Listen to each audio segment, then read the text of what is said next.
Hello, welcome back to the Frayed Brush. So this video is going to be a little bit different. You're not staring at the top of my painting table this time. As you can see in the screen here, my wife and I purchased an Elegoo Mars Pro 3D printer. So this video is going to be going through how basically I take care of a print after it has finished printing. So we'll go ahead and get that started. There are a few things you'll need for this, but I'll go through those as I go to use them. So I'll take the cover off here.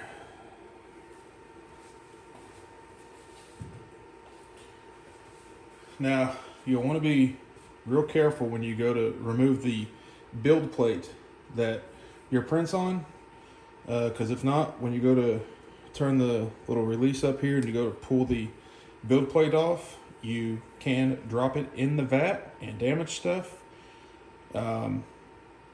Probably, yeah, you can go ahead and ask me how I know that.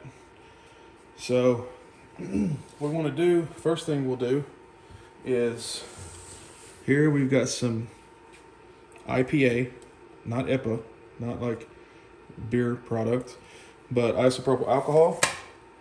Then we have H2O, water, and then I have a larger container of the isopropyl alcohol to put my build plate into after I get the model off of it.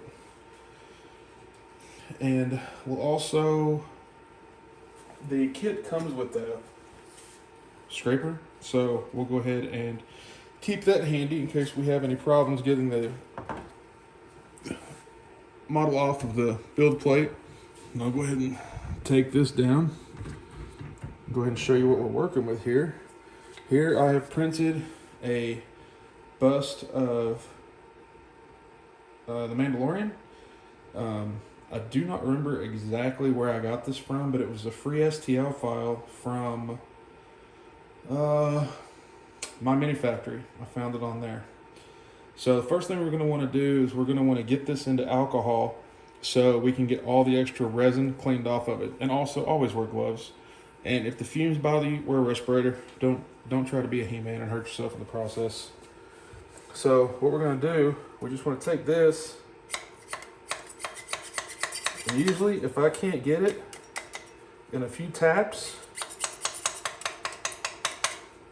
then what I'll do at that point is I'll try to get it off there, and this one is on there. Good. Okay. So this one might take a little bit more beating, but don't worry about it. The plate, actually, I don't mind it getting scratched. When I first started printing, and we'll go over the failed prints in a minute, I found out that the face of my build plate was too smooth, actually, even though it had ridges in it. And I actually took some 220 grit sandpaper and roughed up my build plate, and that really helped my builds a lot. So let's go ahead and try to get this off here.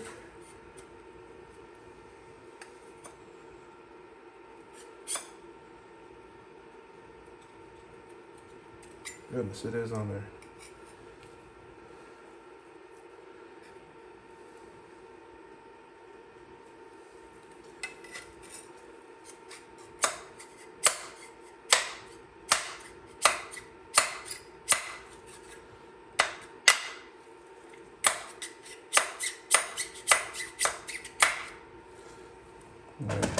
Maybe I loosened it up a little bit. There we go. All right. So now I'm going to take my build plate, and it's going to go ahead and go in the big container with the alcohol. This is another reason you want to wear gloves, because all this resin all over my hands will affect your skin.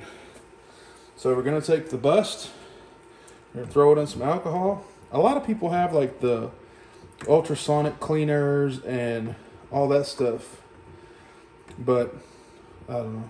I've got it. Don't feel like getting it out. I usually use that to strip my miniatures that I paint. So I'm going to get in here and rub this down real good. All right. Then we're going to take this and we're going to rinse it off in some water. Just like that right there.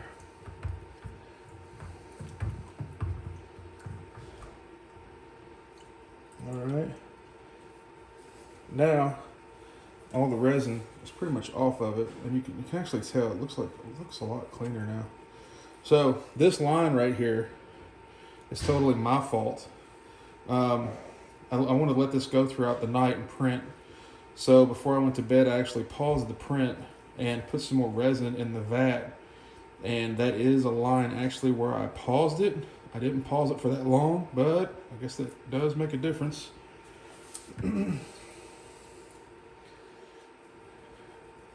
All right, so there's that.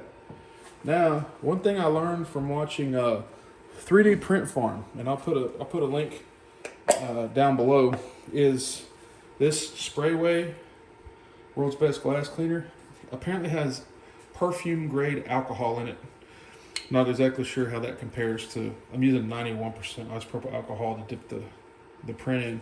But what I'll do is I'll take a little bit of this, and it's foaming, whoop, and I'll just rub that on my hands, get rid of some of that resin that was on there, and then grab a towel and clean up my overspray. And that was quick. All right. Now we're going to unhook you from the tripod here. Okay, now I'm using Elegoo Mars resin. It has a 405 NM, whatever that stands for, curing temperature basically. Oh, there's the paint room. It's a little bit messy right now. There's Mandalorian. Okay, so I rigged up this little thing, and it's nothing but an old fish tank we had, and I had got a couple of UV lights to cure, and I had originally made it to where, you know, I could just set the print down in here and flip on my little lights like that and let it cure. However, the problem with this is that if you can see it on the back of the light, that only goes 395 nm to 400 nm. Well, apparently, after talking to my wife and getting a little lesson in acrylic nails and such, turns out that's a pretty exact temperature that you have to hit, or light array. So what I did, I went on a little Amazon and got me this light, which actually says 405 nm, which is the exact temperature that the resin needs to harden. I say temperature, I don't know if that's the right word, but everybody knows what I'm talking about. So this is actually the photo booth I use that I made inside a cabinet. Don't look at that, that's the messy stuff.